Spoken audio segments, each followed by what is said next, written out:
कितनी यूज़फुलनेस होगी आगे आपके करियर में अगर आप इस इंडस्ट्री में जाना चाहते हो, तो मेरे हिसाब से इस टाइप के सर्टिफ़िकेशंस बहुत यूज़फुल हैं क्योंकि ये आपको इसका प्राइस था लगभग $89 जो अभी अराउंड 7-8,000 के आस-पास का होगा। अगर आपको बॉडी के बेसिक फंक्शंस के बारे में आइडिया नहीं है, अगर आपको इंटरनल ऑर्गन्स के बारे में बहुत ही कम जानकारी है, तो आपके लिए दिक्कत पैदा हो जाएगी इसको पढ़ने में, इसकी पढ़ाई करने में। तो एक्चुअल में क्या है कि मेरे पास बहुत सारे क्वेश्चन आते हैं कि अगर हमने फिटनेस का या न्यूट्रिशन का कोई सर्टिफिकेशन कर लिया है, तो उसके बाद एडवांस कौन से हम कोर्सेज़ कर सकते हैं, क्या होता है? या फिर कई लोग जानना चाहते हैं कि किस टाइप का सिलेबस है एडवांस न्यूट्रिशन में या फिटनेस साइंस के अंदर और अगर वो एक पर्सनल कोच हैं, पर्सनल ट्रेनर हैं, सर्टिफ़िकेशन कर चुके हैं, तो नेक्स्ट स्टेप्स क्या होंगे? कितना डिफ़िकल्ट होता है कोर्स कंटेंट? तो बेसिकली लोगों को जानना होता है कि कोर्स का कंटेंट क्या है, क्या-क्या पढ़ाया जाता है। तो इसको थोड़ा-सा बता देता हूँ और मैं 2-3 ऐसे और वीडियोज़ जो कि बेसिक कंटेंट क्या है, ताकि आपको ये समझ में आ जाए कि किस टाइप की पढ़ाई है, आपको करना चाहिए या नहीं करना चाहिए, कितनी प्रिपरेशन लगेगी, तो वो आपको समझ में आ जाएगा। तो ये एक कंटिन्यूइंग एजुकेशन यानी कि आपने एक सर्टिफिकेशन करा हुआ है, उसके बाद अगर आपको सर्टिफिकेशन रिन्यू कराना होता है, तो कुछ पॉइंट्स इकट्ठे करने होते हैं, यानी कि कुछ और सर्टिफिकेशन आपको देते रहने पड़ते हैं।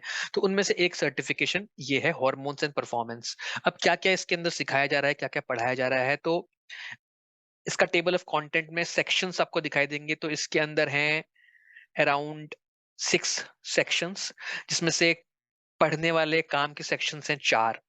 तो अगर आप देखोगे तो क्या समझा रहे हैं इसमें आपके हार्मोन्स में बॉडी में कैसे हार्मोन्स काम करते हैं, हमारा एंडोक्राइन सिस्टम क्या होता है, हमारे फीडबैक्स लूप क्या होते हैं, कौन-कौन से ग्लैंड्स हमारे सिस्टम के अंदर हैं, चाहे वो ब्रेन से रिलेटेड हों, चाहे वो आपके और बॉडी के अंदर के ग्लैंड्स हों, तो ये सारा का सारा आपको इसके अंदर समझाया जाएगा। ब्लड टेस्टिंग क्या होती है, यूरिन टेस्टिंग क्या होती है, सलाइवा टेस्टिंग क्या होती है, तो इनको इसमें समझाएँगे।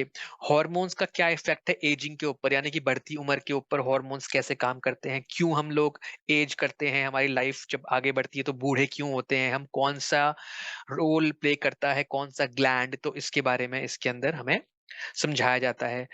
टीआरटी क्या होती है, टेस्टोस्टेरोन रिप्लेसमेंट थेरेपी या हार्मोन रिप्लेसमेंट थेरेपी, कैसे डाइट, एक्सरसाइज और न्यूट्रिशन से आप अपने हार्मोन्स को बैलेंस कर सकते हैं, थोड़ा बेटर कर सकते हैं, आपकी एजिंग को किस तरीके से आप लोग स्लो कर सकते हैं या बेटर तरीके से एज हो सकते हैं, तो उसके बारे में इसमें आपको पढ़ाया जाएगा। एस्ट्रोजन्स क्या होते हैं, टेस्टोस्टेरोन क्या होता है, इंसुलिन का क्या इफेक्ट होता है जब आप वर्कआउट करते हैं, तो बहुत ही डिटेल में आपको इसके अंदर ग्रोथ हार्मोन आप देख रहे हैं यहाँ पे, तो ये सब आपको इसके अंदर पढ़ाए जाएँगे, समझाए जाएँगे।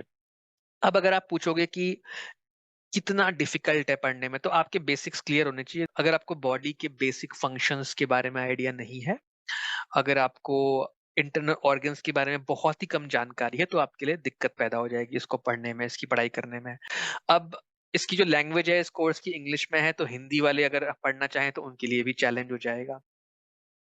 इसको कर वही सकता है जिसने पहले कोई और सर्टिफ़िकेशन किया हो। अगर आपने पहले पर्सनल ट्रेनर का सर्टिफ़िकेशन किया है या फिर आपने न्यूट्रिशन का सर्टिफ़िकेशन किया है, तो आप इसको नेक्स्ट लेवल पे कर सकते हैं। लेकिन ये आईएसएसए का है, लेकिन एएस या जितने भी सर्टिफ़िकेशन एजेंसी हैं इंटरनेशनल, उन सब में यही टाइप का सिस्टम होता है। यानी कि आप एक मेन सर्टिफ़िकेट करोगे और फिर उसको रिन्यू करने के लिए आप कोई दूसरा सर्टिफ़िकेशन करोगे। और ऐसे कुछ मल्टीपल सर्टिफ़िकेशन भी कर सकते हो या ये भी कर सकते हो। मैंने इसलिए किया क्योंकि मेरा बहुत इंटरेस्ट था इसके अंदर, तो इसलिए मैंने ऐसा सर्टिफ़िकेशन किया। लेकिन यहाँ पर अगर आप देखोगे तो ऐसे बहुत सारे सर्टिफ़िकेशंस हैं। मतलब एक्सपेंसिव भी हैं। आपको 20 सीईयू यानी कि 20 यूनिट्स इकट्ठी करनी पड़ती है कॉन्टिन्यूअल एजुकेशन की, यानी कि आप अपनी एजुकेशन, अपनी पढ़ाई को आगे बढ़ा रहे हो, तो 20 यूनिट अगर आप बना लेते हो, तो आप फिर अगला सर्टिफ़िकेशन या फिर आप अपने सर्टिफ़िकेशन को रिन्यू कर सकते हो। तो अगर आप देखोगे तो आप 1 सीईयू वाले भी हैं यहाँ पे, 1 सीईयू, 3 सीईयू, 2 सीईयू, तो और उनका प्राइस भी अलग-अलग है। तो जो मैंने ये वाला परचेज़ किया था, इसका प्राइस था लगभग $89 जो अभी अराउंड 7-8,000 के आस-पास का होगा। तो ऐसे डिफरेंट सीईयूज़ यहाँ पे हैं, आपका इंटरेस्ट जिसके अंदर भी है, तो आप उसको आगे कर सकते हो, उसमें अपनी पढ़ाई आगे बढ़ा सकते हो। और ये बहुत ही इंटरेस्टिंग सर्टिफ़िकेट्स हैं और बहुत ही अच्छी, मतलब जेनुइनली आपको पढ़ाई करनी है, समझना है, इंटरेस्ट है, तो आपको ये चीज़ें बहुत अच्छी लगेंगी, बहुत पसंद आएँगी और आप बहुत से लोगों की हेल्प भी कर सकते हो। लेकिन अगर आपका इंटरेस्ट नहीं है ना इसके अंदर, तो मेरे हिसाब से आप वो कर भी नहीं पाओगे और शायद उसका एग्ज़ाम भी नहीं निकाल पाओगे क्योंकि आप बोर हो जाओगे इसको करने में।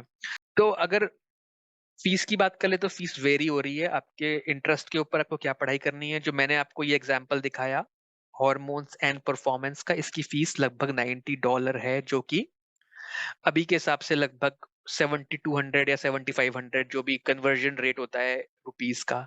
अगर आपकी पहले से थोड़ा बैकग्राउंड है सॉलिड, सॉलिड नहीं, अगर एवरेज बैकग्राउंड भी है ह्यूमन बॉडी को समझने का, तो आपको 1 महीना अगर आप 1 से 1.5 घंटा रोज पढ़ते हो, तो आप इसका एग्ज़ाम दे पाओगे।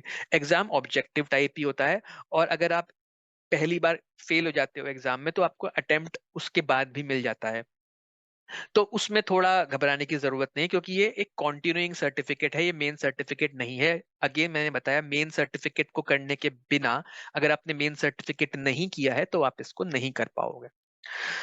तो ये था हाई लेवल पे, मैंने आपको बताया कि कितना आपके लिए यूज़फुल हो सकता है। कुछ और भी मैं सर्टिफ़िकेशंस के बारे में ऐसी ही बेसिक जो हाई लेवल बातें हैं, वो शेयर कर लूँगा आप लोगों के साथ।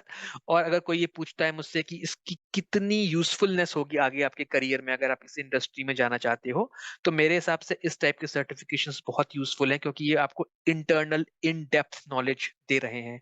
आप डॉक्टर तो नहीं बन जाओगे, लेकिन आप एक न्यूट्रिशनिस्ट के तौर पे या आप एक फिज़िकल ट्रेनर के रूप में बहुत ही बेहतरीन काम कर सकते हो।